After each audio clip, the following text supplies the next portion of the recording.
Bienvenue sur le rocher.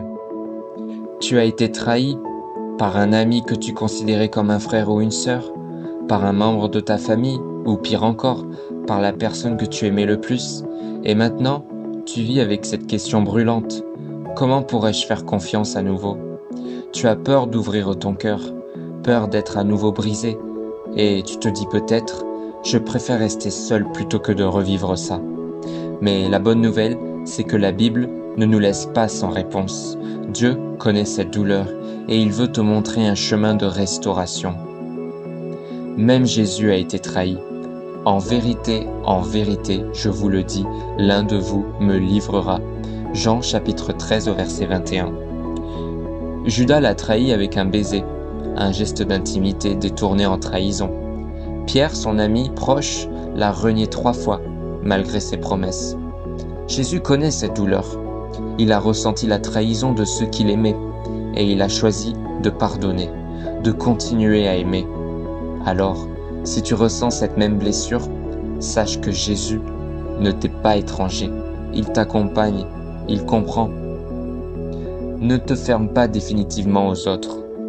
Garde ton cœur plus que toute autre chose, car de lui viennent les sources de la vie. Proverbe chapitre 4, verset 23. Garder son cœur ne signifie pas le fermer à tout jamais. Cela signifie protéger sans s'isoler, aimer sans se détruire, pardonner sans oublier la sagesse. Le danger, c'est de bâtir un mur si haut que plus personne ne peut entrer, même pas Dieu. Mais tu as été créé pour aimer et être aimé, et Dieu peut t'enseigner à aimer sans te perdre. La confiance se bâtit avec discernement. Soyez prudents comme les serpents et simples comme les colombes. Matthieu chapitre 10 au verset 16. Dieu ne te demande pas d'être naïf, il te demande d'être plein d'amour mais aussi rempli de discernement. Tu peux apprendre à observer les fruits dans la vie d'une personne. La confiance ne se donne pas aveuglément, elle se construit. Et si quelqu'un brise cette confiance, tu as le droit de poser des limites saines.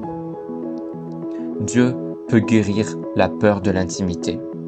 Dieu ne nous a pas donné un esprit de peur, mais un esprit de force, d'amour et de sagesse. 2 Timothée chapitre 1 au verset 7. Ce n'est pas la peur qui doit guider tes relations, c'est l'amour, la sagesse et la force que Dieu te donne. Dieu peut guérir ton cœur, enlever l'amertume et te restaurer pour aimer à nouveau. Tu aimeras avec son amour, un amour plus fort que la peur. Faire confiance après avoir été blessé, c'est un chemin, mais avec Dieu, c'est un chemin possible. Il veut restaurer ce que la trahison a détruit. Il veut te rendre capable de pardonner, de discerner et d'aimer sans t'effacer. Alors aujourd'hui, ne reste pas enfermé dans la douleur. Remets ton cœur dans les mains du seul qui ne trahit jamais, Jésus. Commande si c'est aussi ta prière, Seigneur, guéris mon cœur trahi et enseigne-moi à aimer à nouveau. Abonne-toi pour recevoir chaque jour des paroles bibliques qui transforment, guérissent et restaurent. Et souviens-toi, ce n'est pas la trahison qui écrira la suite de ton histoire, c'est la grâce de Dieu. À demain pour un nouvel enseignement biblique.